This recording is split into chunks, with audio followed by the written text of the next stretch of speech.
ये जो है ये भाजपा की कुंडली है।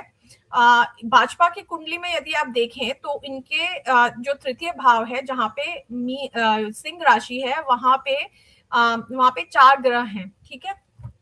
और सिंह राशि में इस समय अभी किस ग्रह का गोचर हो रहा है? केतु का, ठीक है। तो केतु का गोचर हो रहा है इनके मंगल, और देखिए मंगल वक्री है, बृहस्पति वक्री है और शनि वक्री है। मंगल, राहु, बृहस्पति और शनि, ये 4 ग्रह सिंह राशि में है जहां इस समय केतु का गोचर हो रहा है। और कुंभ राशि जो इनका नवम भाव है जहां पे केतु और बुध हैं, वहां पे राहु का गोचर हो रहा है। मतलब राहु के ऊपर केतु का गोचर और केतु के ऊपर राहु का गोचर। जब कुंडली में ऐसा होता है तो ये कहा जाता है कि ये जो स्थिति है ये बहुत ही विपरीत विरोधाभासी स्थिति है कि आप चाहें तो भी आप कुछ चाहेंगे पर आपसे हो पाएगा उसका उल्टा, ठीक है। क्योंकि जहां धड़ है वहां आपकी कुंडली का में राहु है, उसके ऊपर केतु का गोचर और केतु के ऊपर राहु का, तो ये बहुत कठिन समय होता है यदि कोई जातक हो। और ये पार्टी की बात है तो हम पार्टी के बारे में बोलेंगे कि पार्टी खुद अंतर्द्वंद से निकल रही है इस समय।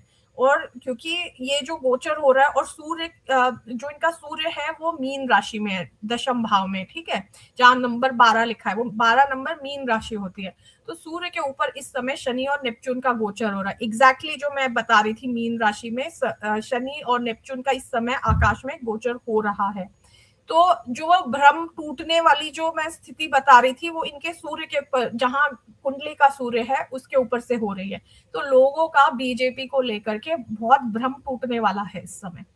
और इसके साथ ही शनि होती है जनता और सूर्य रिप्रेजेंट करता है सरकार को, ठीक है। तो इन दिस केस जो इनके लीडर्स हैं, पॉलिटिशियंस हैं, तो जनता के भ्रम टूट रहे हैं। और सूर्य और शनि विरोधाभासी, एक दूसरे के शत्रु ग्रह माने जाते हैं ज्योतिष में। पिता पुत्र हैं पर एक दूसरे के शत्रु हैं। तो इसीलिए इनके लिए ये बहुत कठिन समय है बीजेपी के लिए। तो ये पूरा फरवरी और पूरी मार्च। अरे मैं तो कहूंगी जब तक के शनि मीन राशि में, ये पूरा ही समय इनके लिए बहुत कठिन है क्योंकि शनि मतलब शत्रु ग्रह कब है। तक 2027 तक, जून 2027 तक के तो बहुत खराब हालत है। और वो जो राहु केतु का गोचर है सिंह और कुंभ के एक्सिस में, वो तो इस साल दिसंबर तक है। तो ये तो लॉन्ग रनिंग है, ये तो शुरुआत है संदीप जी। इनकी तो अभी जो कुटाई होनी शुरू हुई, इनके कर्म ऐसे है ना। तो शनि जो है वो कर्म कारक ग्रह है, शनि का गोचर हो रहा है। तो जब शनि का गोचर यहाँ पे हो रहा है, कर्म कारक ग्रह है, तो वो तो इनके कर्म इनके सामने आ रहे हैं। जैसा कर्म करेंगे वैसा फल इनके सामने आ रहा है। और ये इनके हाथ बंधे रहेंगे ये इतना करने, क्योंकि प्रोटेस्ट होंगे, अब लोग बाहर निकलेंगे, लोगों का भ्रम टूट रहा है। तो ये सब हो रहा है, ये भाजपा की कुंडली देख करके भी लग रहा है। इनके सूर्य के ऊपर ही नेपच्यून और शनि का गोचर हो रहा है, जो कि भ्रम तोड़ने वाला जो वाली युति है।